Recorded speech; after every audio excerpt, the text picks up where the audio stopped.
So one element that I think can add to the drama of the relationship is the notion of power that Oh, you yes. guys bring up, that you bring Yeah. up in the book. Yes. That is, and I'd like to hear Sue talk a little bit about that because I think from a female male point of view, there can be dynamics of power happening there too, from a gender perspective as well as an authoritative perspective. But anyway, this could be so cool. So please jump into that. Ah, gosh, there's a whole world there. Yeah, well, in the book, we talk about a power dynamic because it matters. And it often is also kind of exists in the background. Everybody knows it's there, but nobody talks about it. So on an executive team, it can be, you know, we all matter. We're up to what's important. We care about each other.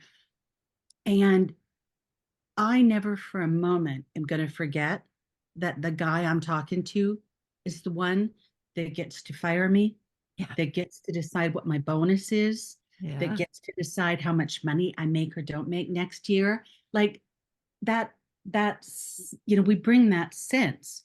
Yeah. Often the person with the power is oblivious to it, Mm. like blind. So we often find in that example of a executive team that the guy who has all the role power or authoritative power in the business is the one who goes, oh no, I'm just Jeff. Everybody knows, like I'm just Jeff. And meanwhile, I can look around the table and go, nobody else thinks you're just Jeff. Like they all know. So Yeah. it's waking people up to where that power is, and not being blind to it, not being silly about it, just being, it's like, oh, I need to take that on. I need to own that. Right. Yeah, because in the examples with families, it's like we can have a disagreement about this. At the end of the day, we're still a family.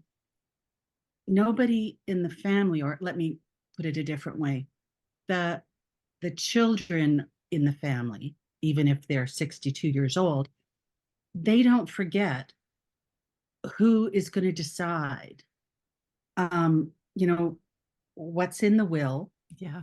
Yeah. Where the money's going, where it's not going.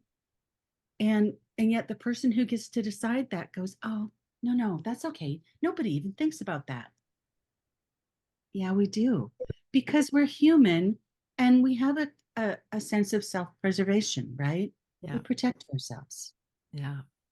Peter, you And probably there, have something to add, but yeah. So what Sue's talking about is the how familiarity with being advantaged in the power differential can produce blindness. Mhm. You just get so used to it, you don't even notice. We see this with uh, chief executives who are owners of big companies. They come home and they're still being the boss and they don't even realize it. Their sound Right. family familiar? does.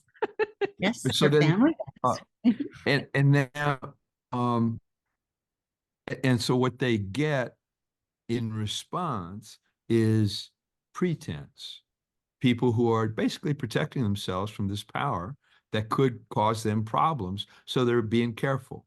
And like Sue said, quite often we talk to senior executives and they go, oh no, I've got an open door. People can come to me with anything, anytime. And you talk to the people and they go, yeah, right. They know exactly what are the topics they have to be careful about. Now, Mhm. against all that, or including all that, is this notion of what matters. So if you're listening for what matters and you're careful and diligent about getting aligned on what matters, that's how you get the power of the other, the power of you to be lined up in the same direction so that you're no longer at risk.